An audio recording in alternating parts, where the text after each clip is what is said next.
Hey guys, today we have a matchless SC30 right here, just talking about this amp.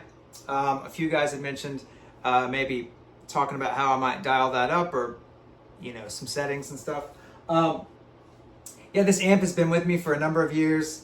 I think I got it in 2010, and man, I've just used it all over the place. I've toured with it, I've recorded with it, I've just used it for so many things. And I figured I'd run through some sounds and kind of talk about this amp. The great thing with this amp is it's got a good tone at immediately. You almost kind of can't get a bad sound.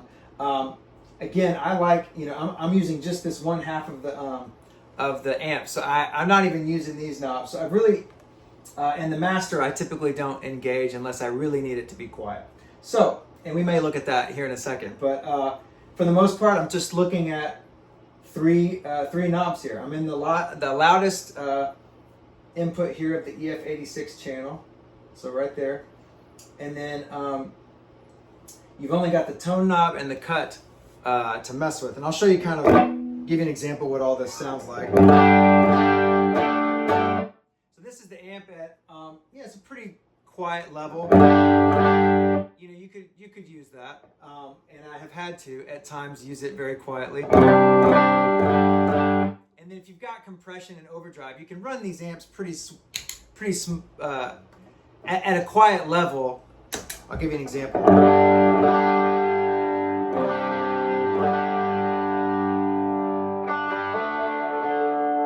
So that's pretty quiet, but with an overdrive pedal and some compression, maybe delay and reverb,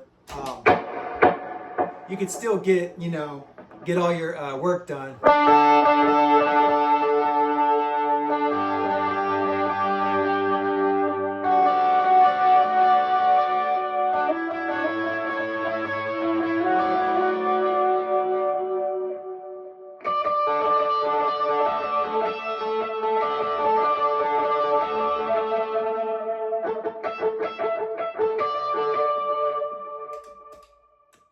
So you've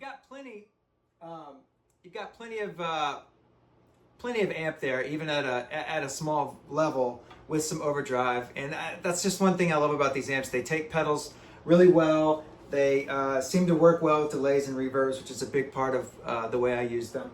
So yeah, here's just the amp.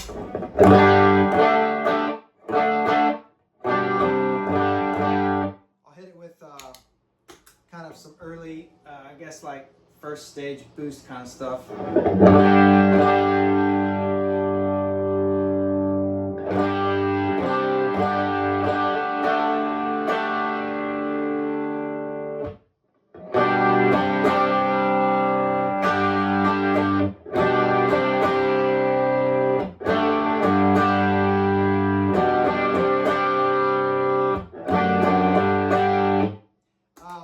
Here's a little bit more drive.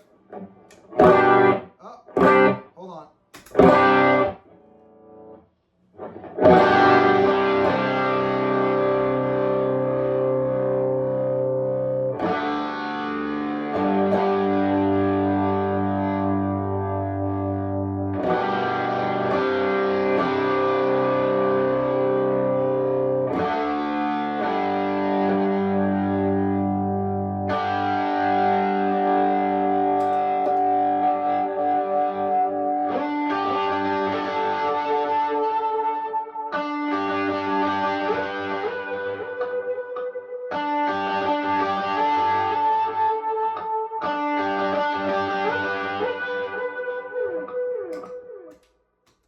Okay, so you can hear how that. Try to let all the delays and verbs quiet down. You can hear how that's got plenty of options there for because it's just a low wattage amp with single speaker. It just seems to really record well. Put a mic on this thing, and you're good to go. So I'll turn it up a little bit, and I'll show you how I probably would run this live in a big room. This would be like a smaller room setting, maybe a church or theater. Maybe you don't have a place to go put it. Sometimes, I know some churches have like a place where you've got a some amps, they can live off stage somewhere. You can use those SGI boxes to get back to the amps. And I've done that a lot too. And then you can, of course, turn them up. But if it needed to be in a quiet spot, I mean, you could just, you could get by with that sound. I'll show you kind of where that's living. So this is off. I mean, really, that's the first. There's kind of the next level.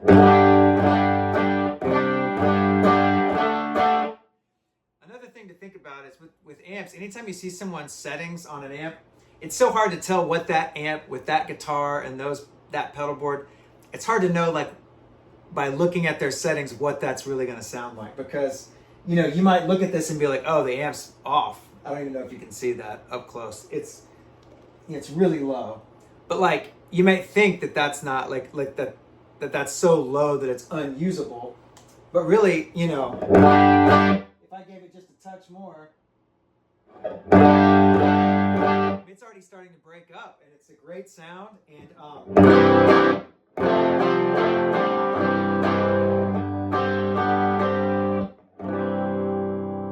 you know, you give that a little bit of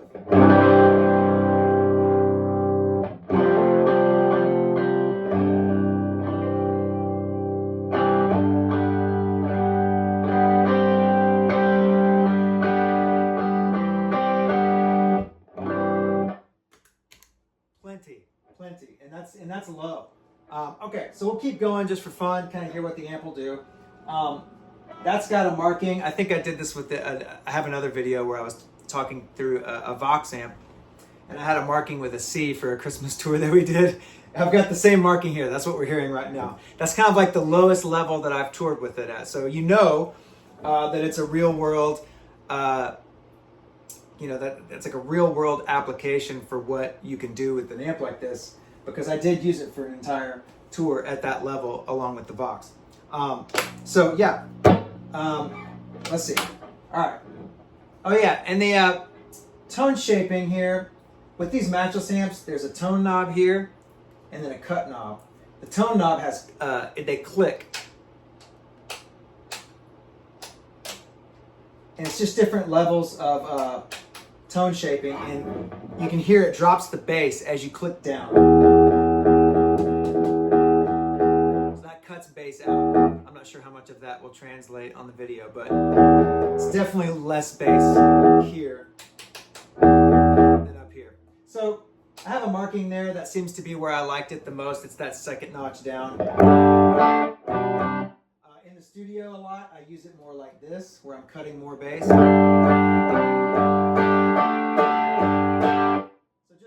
just a heads up on that. That's the tone knob, and then we've got the cut knob.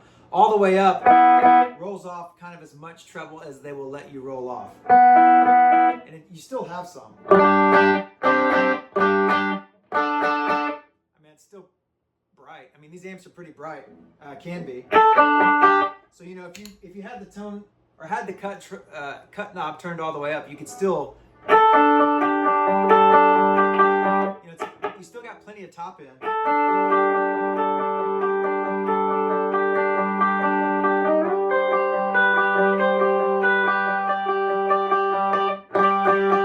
So, one thing we love about these amps, they've got that Voxy chime to them, that top end, that beautiful top end.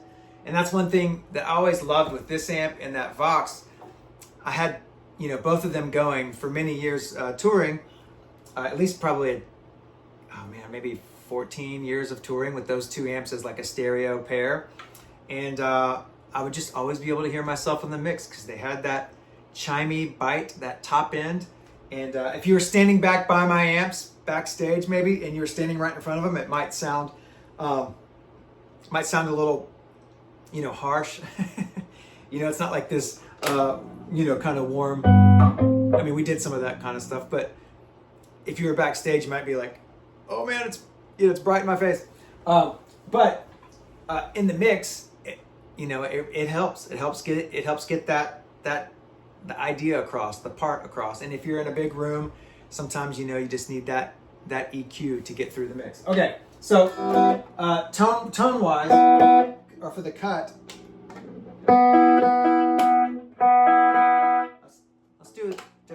so you can hear that. You hear it get brighter?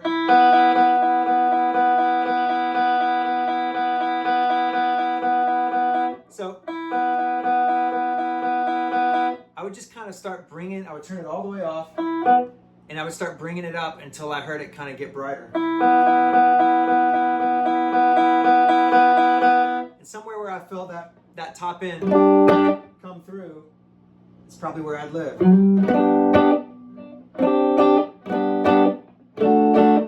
So if I needed to pick out, you'd still have some of that.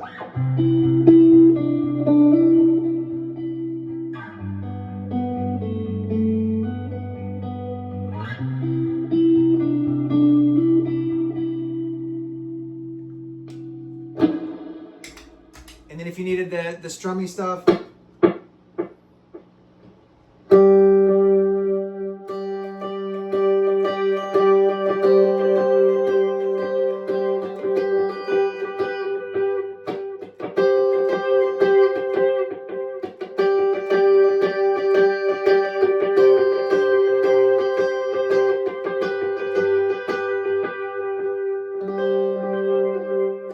just giving you some examples there of how that could all, that top end would be nice. Okay, all right, back to the amp. We're going to turn it up a little bit.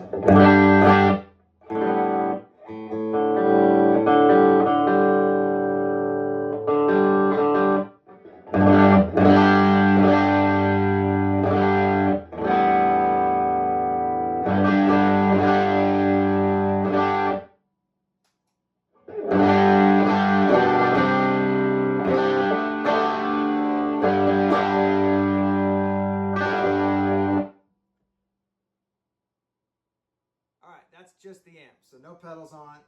I mean, you're not that cranked. I mean, that's at like 9 o'clock, and it's, it's plenty of, got plenty of dirt in it. So I've used it that way a bunch, especially with maybe an overdrive pedal or something.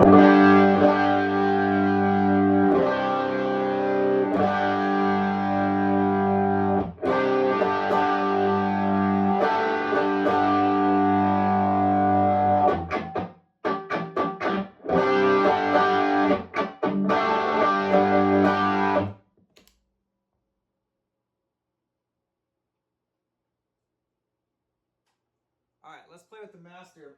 One great thing about this amp, if you needed to record at a quiet level or even play, and maybe you wanted to turn the amp up,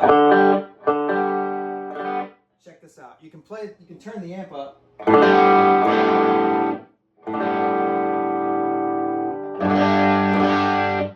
right, so that's the amp with no pedals.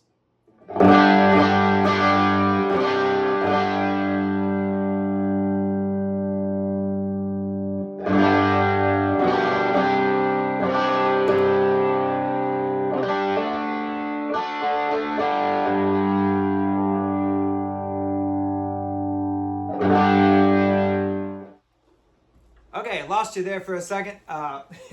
We're back. Yes, we've got this master engaged. We're gonna stomp on a few drive pedals and maybe like one delay and just see kind of what it would do in like a lead guitar kind of range. Okay, so we're in.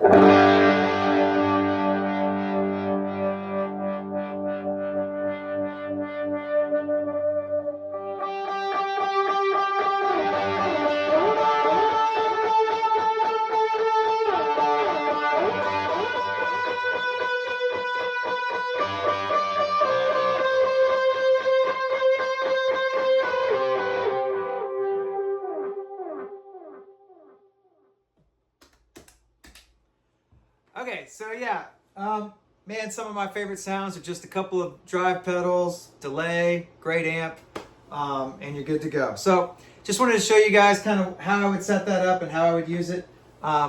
Yes, usually not with the master engaged, but man, it's helpful sometimes if you have to do it. I've recorded with it that way, and it's been great. So yeah, there's the Matchless. Thanks for watching, you guys, and we'll see you soon.